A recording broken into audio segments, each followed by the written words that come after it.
In the heart of an ancient African valley, where the wind carried songs older than memory, there lay a village that seemed carved out of beauty and envy alike. The sun kissed its red earth each morning, painting the mud huts gold, while laughter and whispers wove through the air like unseen spirits. The people of this village were proud, their faces glowing beneath the wide sky, their hearts full of dreams, and sometimes of shadows. Among them lived a young girl named Lamara, whose soul shone gentler than the dawn. Her eyes were deep, soft pools that mirrored kindness, and whenever she saw pain in others, tears would gather there as if her heart itself wept for the world. Her mother had once said those tears were not weakness but blessings, gifts from the ancestors who walked unseen by day and whispered by night. But Lamara's mother was gone now, taken by a fever that swept the valley one cruel summer, and the home that once rang with lullabies had fallen silent. Her father, a man broken by grief, remarried months later, believing it was the only way to bring order back to the house. The new wife, Molly, entered their lives with the grace of a queen and the smile of a snake. By her side walked her daughter, Safina, a girl as beautiful as sunlight and as cold as polished stone. At first Lamara tried to love them. She spoke softly, offered help in the kitchen, and even braided Safina's hair by the firelight. But love cannot grow where jealousy takes root. Safina saw in Lamara something she could not name, a quiet glow that drew people near. The elders praised Lamara's gentleness. The children followed her to the river to listen to her stories. Even the birds seemed to sing louder when she walked by. Safina smiled in public but clenched her fists when no one watched. Her mother noticed the same light and feared it. She would whisper to Safina at night that Lamara's kindness was a trick, that her tears were weapons meant to win pity and praise. Slowly their hearts turned to stone. Yet the village remembered Lamara's mother and the prophecy she had once told beneath a full moon: "The heart that cries pure tears shall find treasures unseen." The words had echoed through generations, carried on the tongues of griots and elders. Some said it was a warning, others a promise. Most had forgotten, but not the wind. It hummed through the acacia trees when Lamara cried alone, as if remembering something the world had chosen to forget. Each morning Lamara rose before dawn, sweeping the yard and fetching water from the river that curved like silver through the valley. The water was cold against her skin, but it was the only place she felt peace. Sometimes she spoke to her reflection, asking her mother if she was proud, if she could still see her from the realm beyond. And sometimes, just sometimes, the ripples in the water seemed to shimmer in answer. At home Molly would scold her for nothing, accusing her of laziness or theft. Safina would mock her tears, calling her the crying child of no worth. But Lamara's heart refused to harden. She would simply bow her head and whisper prayers into her palms, believing that even pain could be shaped into something sacred. One evening, as the sun sank into the horizon, painting the village in fire and shadow, Lamara walked to the edge of the fields. The air was heavy with dust and the scent of rain yet to fall. She felt something stir inside her chest, a quiet ache like the world itself was holding its breath. Behind her, the laughter of her stepsister echoed cruelly, but Lamara lifted her face to the fading sky. Somewhere deep within, the prophecy slept, waiting for the night it would awaken. And though no one knew it yet, those gentle tears that fell so freely would soon light the path of fate, turning sorrow into something the world had never seen before. The days that followed unfolded like a slow eclipse. The warmth that once filled Lamara's home faded until only shadows remained. Her stepmother, Molly, shed her mask of gentleness like a snake casting off old skin. The smile that once curved her lips now carried sharpness, and her eyes watched Lamara with quiet calculation. From dawn until the last ember of evening, Lamara worked like a servant in her own house. She scrubbed the floors until her hands blistered, pounded grain until her shoulders ached, and fetched buckets of water so heavy they left red marks on her arms. Safina, meanwhile, lived like a princess. She slept until the birds stopped singing and spent her afternoons adorning herself with beads and cowrie shells. When she tired of looking at her reflection, she turned her amusement toward Lamara. "The weeping fool," she would say, tossing her hair and laughing. "Cry, little sister. Perhaps your tears will wash the dirt you so love." Her words dripped with venom, but Lamara never answered back. She swallowed her pain the way dry earth drinks rain, silent but deep. The house grew quiet, not from peace but from suffocation. Lamara's father, once strong and attentive, began to fade into the background of his own home. Molly's tongue was sharp and her temper left him weary. He convinced himself that silence meant harmony, that perhaps Lamara's sadness was only the fragility of youth. And so he turned away, pretending not to see how his daughter's spirit dimmed like an oil lamp running out of wick. Each night, after the house fell asleep, Lamara would slip out into the dark, carrying her loneliness to the river's edge. The same river her mother had blessed, whispering prayers over its waters, promising it would always listen to her child's cries. There, beneath the wide sky, Lamara let her heart unravel. The moonlight brushed her cheeks as her tears fell, merging with the river's current.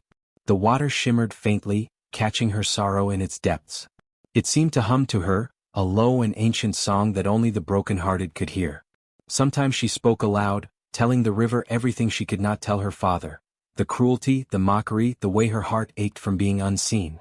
"Mother," she whispered, her voice trembling, "I still try to be kind. Even when they hurt me, I try. But why does kindness always bleed?" The wind sighed through the trees, carrying her words away, yet she felt the world listening. The stars above blinked like 1,000 gentle eyes. Back home, her stepmother grew bolder in her cruelty. She began to take pleasure in giving Lamara impossible tasks, washing the entire courtyard before sunrise, or grinding enough grain for a feast with only a single stone. When Lamara failed, Molly would beat her with a stick made from the thorny branch of the Mariula tree, muttering that tears would make her strong. And every time Safina would stand by, smirking, her bracelets jingling like cruel laughter.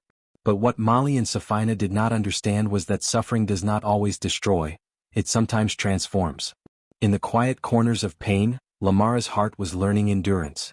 Her tears, once a symbol of weakness, became her comfort.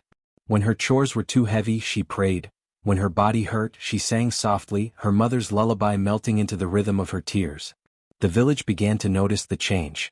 Some pitied her, others gossiped. They said she was cursed to cry forever, that her heart was too soft for this world. Children whispered stories about her tears falling into the earth and feeding flowers that bloomed only at night. Lamara never argued with them.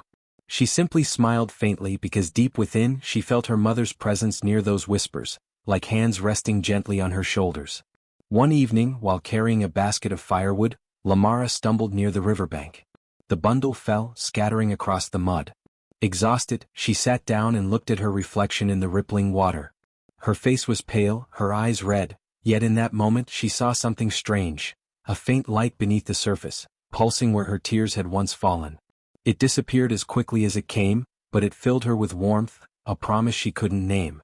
When she returned home that night, Safina laughed again and called her, the weeping fool. Lamara did not reply. She simply went to her mat, closed her eyes and let her silent tears fall, unaware that each drop carried a shimmer the world would soon see. For though the house was ruled by cruelty and the air thick with envy, something sacred was awakening beneath the earth, waiting for the right night to rise. Word of celebration swept through the village like the scent of ripe fruit in the wind. The chief, an old and respected man whose laughter carried as far as the drums at dusk, had declared a grand festival, the Feast of Daughters. It was a day when every maiden would present a gift that reflected her worth, something born from her own hands or heart. The feast was not merely a show of wealth, but a ritual of recognition, where the spirits of the ancestors would bless the most sincere offering with good fortune. The entire valley hummed with excitement. Mothers and daughters bustled about, weaving baskets, polishing beads, grinding fragrant herbs, and sewing garments bright as the morning sun. When the announcement reached Lamara's home, Safina's eyes lit up with hunger disguised as joy. She imagined herself walking before the chief and his council, adorned in silk and gold, her beauty dazzling every eye. "I will bring the gift of grace," she said with a smile that didn't touch her heart. "The chief's sons will see me and know I am destined for greatness." Her mother clapped her hands in pride, already picturing the praise they would receive. Together they began to prepare. Safina spent hours before a mirror of polished brass, layering necklaces of coral and amber, painting her eyes with charcoal dust, and perfuming her hair with oil pressed from wildflowers. Lamara watched silently from the doorway, clutching the corner of her faded wrap. She had no jewels to polish, no silks to wear, and no treasures to give. Her hands, though calloused, were capable of gentle wonders, mending torn cloth, soothing crying children, tending wilted flowers, but none of those things could be carried to the feast. When she asked softly if she might go, her stepmother's laughter was cold. "Go? You?" Molly sneered. "A girl who sweeps ashes and wets the floor with her tears? You would bring shame before the chief." Safina chuckled beside her, brushing invisible dust from her skirt. "Stay home, Lamara," she said sweetly. Perhaps your gift could be the sound of your weeping. Some men like fools who cry. The words pierced deeper than any thorn. Lamara turned away before they could see her trembling lips. She went to the small corner of the yard where her mother's old calabash still rested beneath the shade of a fig tree. It was cracked, its surface faded, but she held it as if it were made of gold. "Mother," she whispered, "they say I have no worth, that I bring only shame. Tell me, what can I offer when I have nothing left but my heart?" The night answered with silence at first, then a soft wind brushed her cheek as though in comfort. When darkness fell and the moon rose full and white above the valley, Lamara slipped away from the house. The village was alive with laughter and music, but she walked in the opposite direction, toward the river that gleamed like a silver path through the fields. Her bare feet pressed into the cool soil, the same earth that had swallowed her tears so many nights before.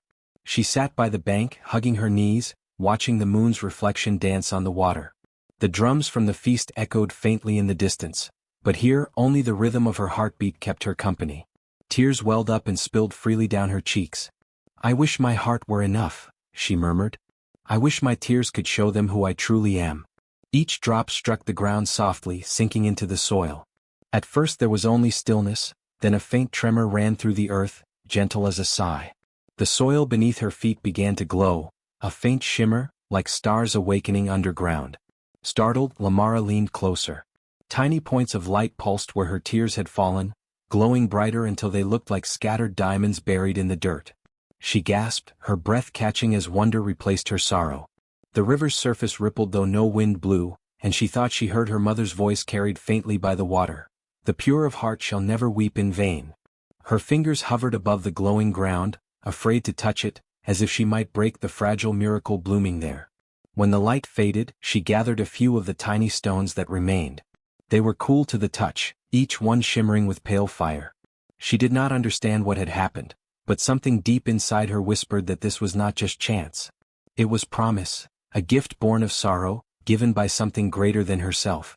She pressed the stones to her chest and closed her eyes. Back in the village, the drums thundered and laughter soared.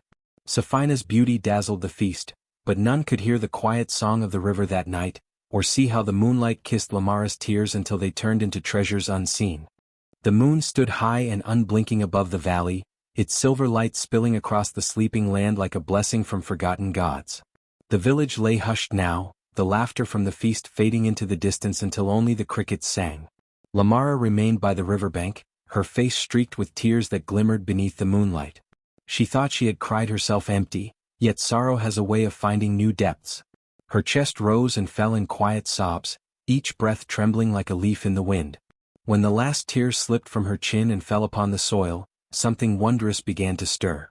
At first it was only a flicker, a soft shimmer where the tear had touched the ground. Then another appeared, and another, until the earth around her glowed faintly, as if the stars had descended to rest by her feet. Lamara gasped, wiping her eyes to be sure she wasn't dreaming. But the light remained, pulsing gently with life. She bent low, watching in awe as her tears, clear as morning dew, hardened into tiny crystals that caught the moonlight and scattered it into thousands of colors. The ground beneath her looked like a fragment of the night sky itself, black soil studded with glimmering stars. Her breath caught in her throat. She reached out with trembling fingers and brushed the edge of one. It was solid, cool to the touch, yet when she lifted it into her palm, it shone brighter as if recognizing her. Her reflection danced in its facets, eyes wide with disbelief. The beauty of it filled her with something deeper than joy, something close to peace. It was as though the earth had heard her sorrow and decided to return it, purified in the language of light. Then the wind rose, soft at first then stronger. It rustled the reeds and whispered through the trees in a voice that made her heart race. Somewhere in that breeze, beneath the sound of rustling leaves, she heard it, her mother's voice, tender and distant. "The pure of heart never weeps in vain," it said, carried by air and memory alike. Lamara froze, her eyes filling again, though this time not from pain. "Mother?" she whispered into the dark. The wind caressed her cheek in reply, brushing her tears away like loving hands. She looked down once more at the glowing diamonds scattered across the soil. It felt wrong to leave them behind, as if they were pieces of her own heart now shining outside her body. Slowly she gathered them one by one, cupping them carefully in her palms. Their light was soft, not blinding, a warmth that seemed to seep into her skin and settle in her bones. Each stone pulsed faintly as though alive. When she held them all together, the glow formed a small, steady flame in her hands, and she felt her sorrow melt into wonder. But then fear crept in. She thought of Molly's sharp eyes and Safina's greedy smile. They would not see this as a miracle. They would see it as a prize. The moment they learned what her tears could do, they would demand more until there was nothing left of her but emptiness. Lamara's heart tightened. No one must know, not yet. The miracle was hers alone, a gift whispered between her and the spirits of the earth. She searched the riverbank until she found a hollow in the roots of an old baobab tree nearby. Kneeling, she slipped the glowing stones inside and covered them gently with leaves and soil. The light dimmed but did not vanish, seeping through the cracks like hidden fire. "Sleep there," she whispered. "Be safe until the world is ready to see you." The wind swirled once more as if in agreement. When she stood, the river shimmered brighter than before, its surface alive with reflected moonlight. Lamara felt lighter too, her heart no longer heavy but glowing softly from within. She turned back toward her home, her bare feet brushing through the grass, the memory of her mother's voice echoing with each step. The pure of heart never weeps in vain.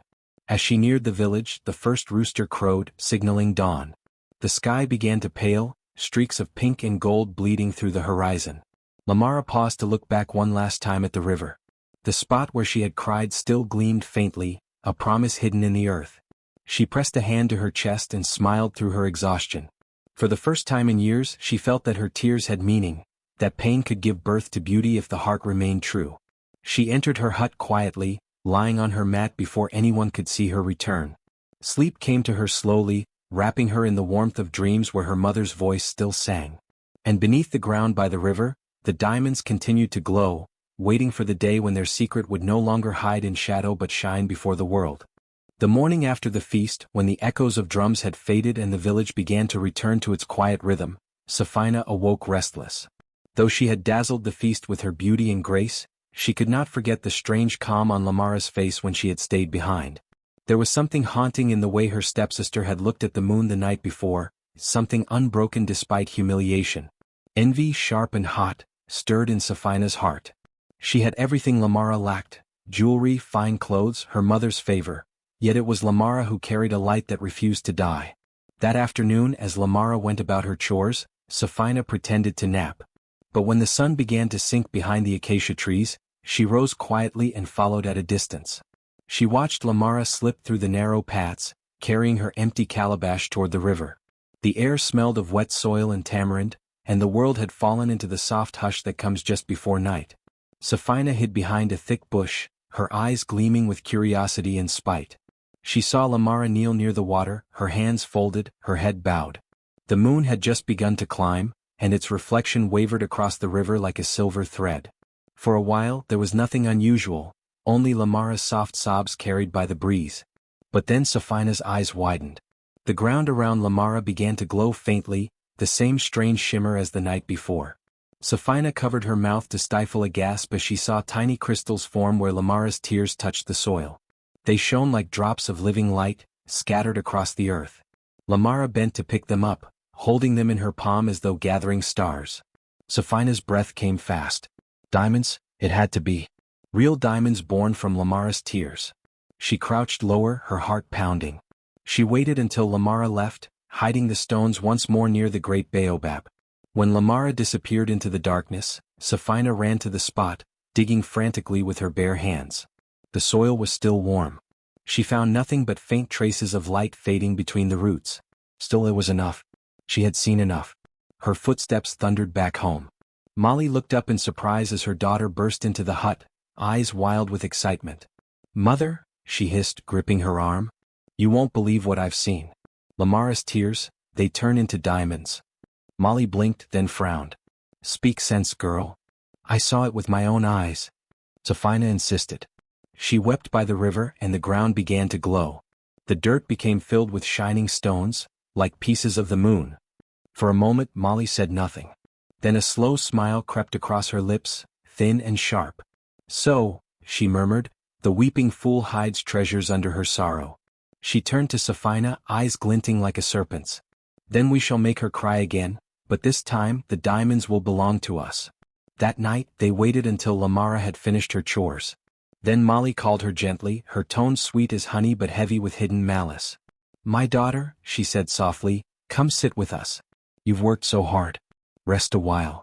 Lamara hesitated and used to such kindness, but she obeyed. Safina smiled, brushing Lamara's hair with delicate fingers. "We were cruel before," she said in a voice that almost sounded sincere. "We see now how much good you do. We wish to understand your heart." Lamara looked from one to the other, uncertain. The sudden warmth in their words felt strange, but her heart, ever gentle, wanted to believe. "Thank you," she whispered. "I only try to bring peace." "Peace," Molly said, feigning sympathy, "and yet you carry so much pain. Let it out, my child. Cry if you must. It is good to release sorrow." Safina leaned closer, her smile tightening. "Yes, Lamara," she coaxed. "Show us your tears. Cry, and let us see what beauty your sadness holds." But Lamara's eyes remained dry. Something in their tone struck her like a cold wind. Their words felt hollow, their touches too light, their gazes too hungry. She felt the air change, that invisible shift that tells the heart when danger hides behind affection. "I have no more tears tonight," she said quietly. "The river has already taken them." She stood to leave, but Molly's hand shot out, gripping her wrist. "Do not lie to us," Molly hissed, her mask slipping. "Cry, girl. Do it now." Safina's voice rose, desperate and sharp. "Cry like you did at the river. We know what happens, your tears make jewels. Give them to us." Lamara stared at them, her heart breaking anew, not from fear but from sorrow. "You saw," she said softly, "but you did not understand. These were not tears for wealth. They were tears for love, for pain, for loss. The earth gives back only what it receives." Her words hung in the air like a curse. The lamp flickered, shadows dancing wildly across the walls. Molly released her, her eyes full of frustration and greed. "We will see," she muttered darkly. "We will find a way." Lamara turned and walked to her mat, her heart trembling yet firm. For the first time she saw clearly, their kindness was poison, their comfort a trap. And though her eyes burned with sadness, she refused to weep. Her tears, she now understood, were sacred, and not every soul deserved to see them fall. That night, when the village had fallen silent and the moon hung low like a silver eye over the trees, Safina crept out of her hut. Her footsteps were soft against the earth, but her heart pounded with restless envy. The image of the sparkling diamonds haunted her mind, the way the villagers had bowed before Lamara, the way her own mother had trembled, powerless to defend her pride. Every time she blinked, she saw that glowing ground, that unbearable light that had humiliated her before everyone. "No," she whispered to herself as she walked. "It should have been me. I am the beautiful one. I am the one they should praise." Her words hissed into the cool air, dissolving among the whispering trees. The path to the river was lit by the moon's pale glow, winding through tall grass that shivered under the night wind. Crickets sang their endless song, and in the distance an owl called once, a lonely warning sound. But Safina ignored it. She clutched a small bowl in her hand, hoping to fill it with the same tears that had made Lamara rich beyond imagining. When she reached the riverbank, she paused. The water glimmered faintly, moving like liquid glass over smooth stones. The same place where Lamara had once prayed now looked still and sacred. Safina knelt, her silk dress brushing the wet sand, and stared at her reflection. The face that had always brought her pride now seemed strange, twisted by jealousy, pale under the moonlight. "If her tears can become diamonds," she muttered, "then mine will become greater still. I'll show them who the spirits truly favor." She shut her eyes and forced herself to cry. But no sorrow came. Only anger. She bit her lip until she tasted blood, trying to summon tears. "Come," she demanded of herself. "Fall, you useless things." Finally, a few tears escaped, but they were heavy with bitterness, falling into the earth with dull, lifeless splashes. She opened her eyes, waiting. For a moment nothing happened. Then the ground trembled faintly beneath her knees. She gasped in excitement. "Yes," she whispered. "It's working." But the shimmer that rose was not diamond light. Instead, a harsh glint appeared, sharp, colorless, and wrong. She reached out eagerly, only to jerk her hand back with a cry. The tears had hardened into jagged crystals of salt, glowing faintly with a sickly white sheen. When she tried to pick one up, it burned her skin as if the earth itself rejected her touch. She stared in disbelief as the salt stones began to dissolve into the air, hissing softly like angry snakes. The scent of ash and sea filled the night. Pain shot through her eyes. Safina screamed, clutching her face as tears poured down uncontrollably, but now, every drop seared her skin. The salt from her false tears mixed with her real ones, burning trails across her cheeks. "Stop. Please," she cried, stumbling backward. Her sobs grew desperate, echoing off the trees and across the dark water. The forest seemed to shiver with her agony. Even the wind grew still, as though the spirits were watching.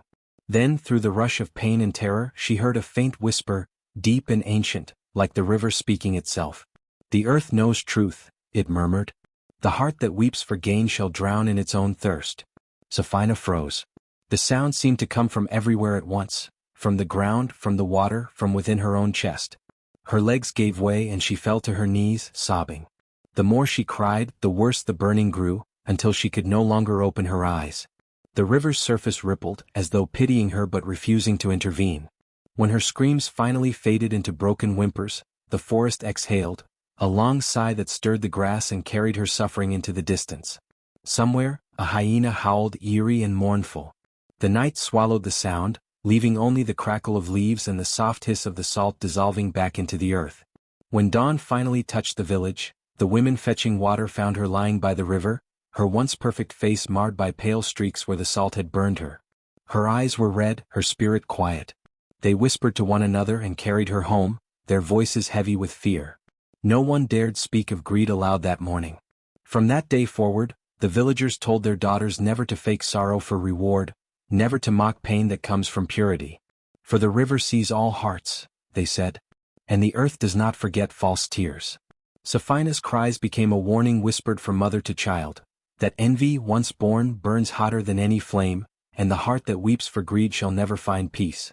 The drums of judgment echoed through the village that night, steady and low like the heartbeat of the earth itself.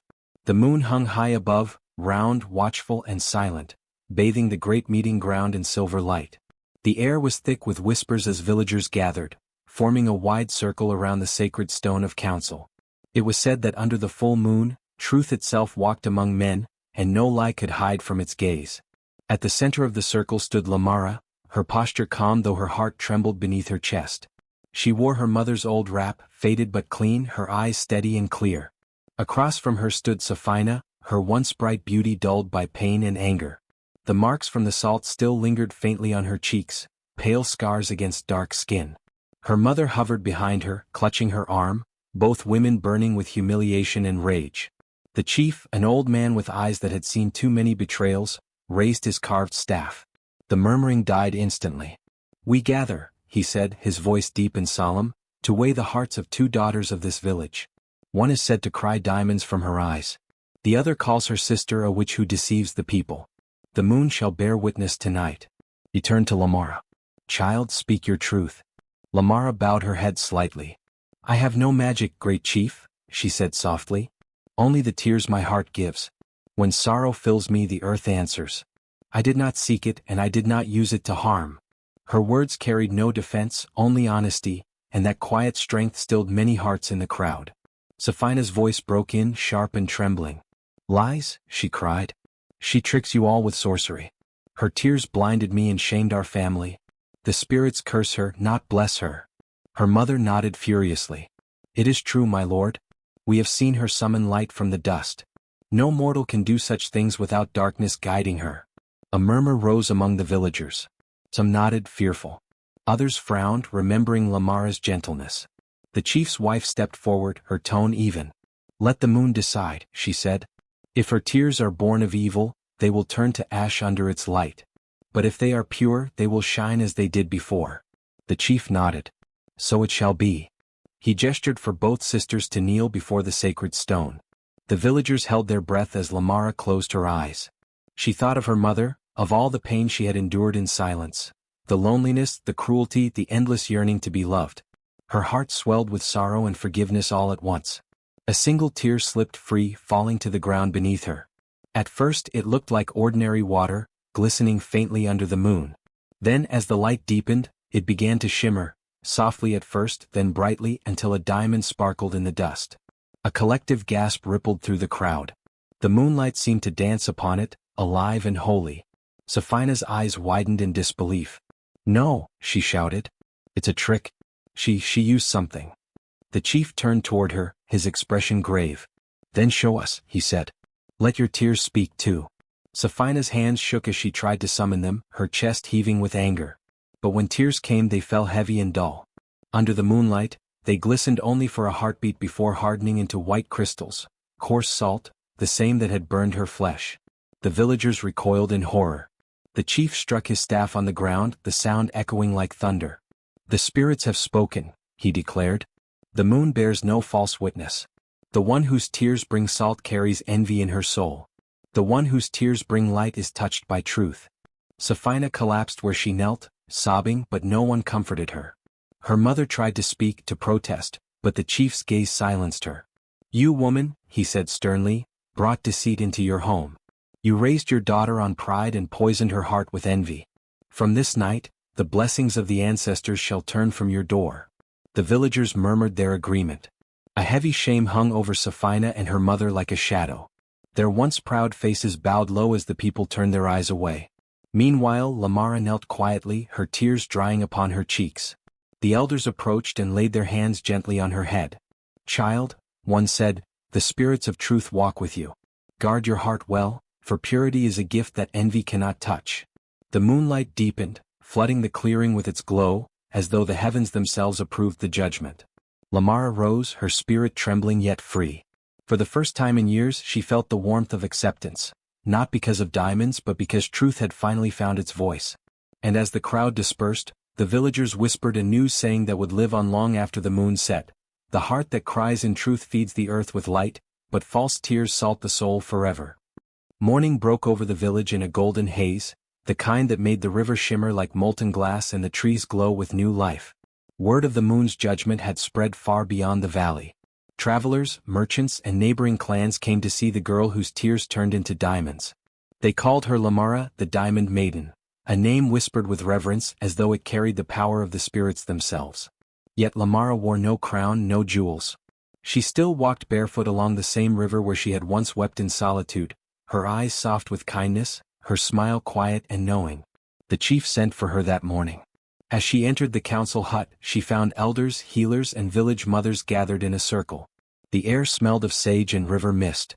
"Child," said the chief, rising slowly, "the spirits have chosen you to remind us what true wealth is. The tears you shed carry blessings meant for all, not for gold or pride. We ask your heart, will you share them?" Lamara bowed her head. "My tears were born of sorrow, not greed," she said gently. "If they can ease another's pain, then let them flow where they are needed most." The chief nodded, moved.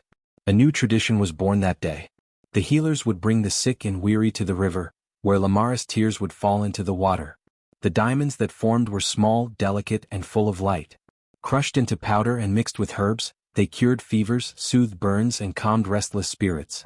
The villagers believed it was not the gems themselves, but the purity of her heart that healed. As moons passed, peace returned to the land.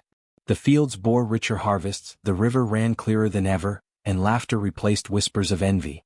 The children began to sing songs about the Diamond Maiden, soft melodies that drifted through the air each evening as the sun slipped behind the hills. Lamara's home, once filled with cruelty, now became a place of quiet humility. One afternoon, as Lamara gathered herbs near the water's edge, she heard slow footsteps behind her. She turned to see Safina and her mother, their faces pale with shame. Safina's eyes, though healed, still carried the echo of pain and regret. Her voice was small. "Sister," she said barely above a whisper, "we came to ask for your forgiveness." Her mother fell to her knees beside her, clutching her hands. "We wronged you, Lamara. We let envy blind our souls. The spirits punished us justly, but our hearts still ache for what we've done." Lamara looked at them, the two who had caused her so much suffering, and for a long moment said nothing. The river's gentle murmur filled the silence. Then she stepped closer, her voice soft but steady. "The earth does not hold grudges," she said. "When rain falls, it nourishes even the thorns that once pierced its skin. If the spirits can forgive, so can I." She knelt and took their hands, her tears falling quietly into the river once more. Tiny sparks of light bloomed where they landed, floating briefly before dissolving into the current. Safina began to weep, but this time her tears were real.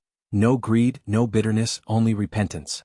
The water washed over her hands, cool and gentle, and for the first time since her curse she felt peace. Her mother bowed her head deeply. "You are not just blessed, child," she whispered. "You are a blessing." Word of Lamara's forgiveness spread quickly. The villagers, moved by her compassion, decided to build a shrine near the river, a place where people could pray for clarity of heart. Crafted from smooth stones and decorated with river shells, the shrine bore her name, the Shrine of the Pure Tear. At its center, a single diamond rested in a small bowl of water, glowing faintly even at night. It was said that as long as that light shone, truth and kindness would guide the village. Years passed, but the legend of the Diamond Maiden grew brighter with each generation. Visitors brought gifts, but Lamara never kept them. Instead, she gave them away to those in need, teaching that true riches came from giving, not taking. When the children asked her how her tears became diamonds, she would smile and say, "Because love, when it suffers but still forgives, turns sorrow into light." As the sun set each evening, the river caught the sky's fire, and villagers swore they could see faint sparkles beneath the surface, remnants of Lamara's compassion still alive in the flow of time. Mothers told their daughters her story before bed, not as a tale of magic, but as a lesson of the heart, that kindness, once wounded, can still shine brighter than gold. And so, the name Diamond Maiden came to me, not one who possessed treasure, but one who was the treasure, a soul that turned every tear into a blessing for the world. Generations passed, and the world around the old village changed.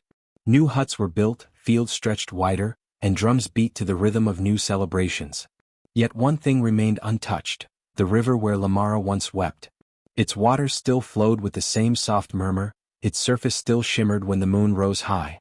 Children played by its banks, splashing and laughing, unaware that beneath their feet, the earth still held the echoes of a young woman's tears that once became light.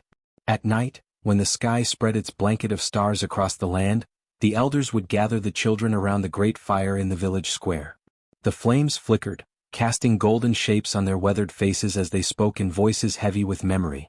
Long ago, they would begin, before this river was called Diamond Stream, there lived a girl named Lamara. Her heart was as soft as morning dew, and her tears were not weakness, but prayers that the spirits themselves answered. The children listened wide-eyed, clutching their knees as the tale unfolded, of the stepmother's cruelty, of Safina's envy, of the night when sorrow turned into beauty. They gasped when the elders described the moment Lamara's tears became diamonds, and they fell silent when told how she forgave those who wronged her. The youngest would whisper to one another, "Would the river give us diamonds too?" The elders only smiled. "Not for greed, little ones," they would say. "The river blesses only hearts that weep with love, not want." As the story went on, the fire crackled like a living heartbeat, and the air grew still as the moral came, that true strength is not found in revenge but in compassion. When Lamara forgave her stepsister, the eldest woman would say, "The earth itself forgave mankind's envy for a moment. That is why the river still shines, to remind us what kindness can do." The next morning, when sunlight touched the riverbed, children would run to the shore, searching eagerly for glints beneath the rippling water. Sometimes they found tiny, pale stones that sparkled faintly, not true diamonds perhaps, but beautiful enough to make them believe. They would carry them home and show their mothers, who would smile knowingly and say, "The Diamond Maiden has smiled upon you today." And the children would beam, hearts swelling with wonder. The shrine near the river grew old, its stones worn smooth by time and prayer. Moss crept between the carvings, but the bowl at its center still glowed faintly under moonlight. The villagers said it was Lamara's last tear, still shining after all these years, refusing to fade. Each full moon, women came to the river, kneeling beside the water to whisper their grief and hopes. They did not ask for wealth, only peace. And when they rose, they felt lighter, as though the river had carried some of their sorrow away to join Lamara's. Sometimes, when the night was especially still, the villagers swore they could hear a soft song rising from the river, a melody too gentle to be of this world. They said it was Lamara's spirit, blessing those who loved without measure. The song drifted through the trees and across the huts, wrapping the village in a calm warmth that made even the hardest hearts pause and remember. And so, the story became more than a tale. It became a way of life. Mothers taught their daughters not to mock tears, and fathers told their sons that gentleness was not weakness. The proverb born from Lamara's legend passed from mouth to mouth, generation after generation. Sparkles, mock not the tear of the gentle heart, for it may weep diamonds by dawn. Sparkles. Under every moon that rose over the river, the light seemed to tremble a little brighter, as if Lamara's spirit still lingered, watching, forgiving, reminding. The diamonds beneath the water never vanished. They rested there quietly, catching moonlight like scattered stars. Some said they were the remnants of her tears. Others believed they were the earth's promise that kindness never dies. And every time a child bent close enough to the river to see their reflection shimmer beside those hidden lights, they learned without words that compassion, once given, never fades. It only transforms, shining quietly through time, turning even sorrow into something eternal.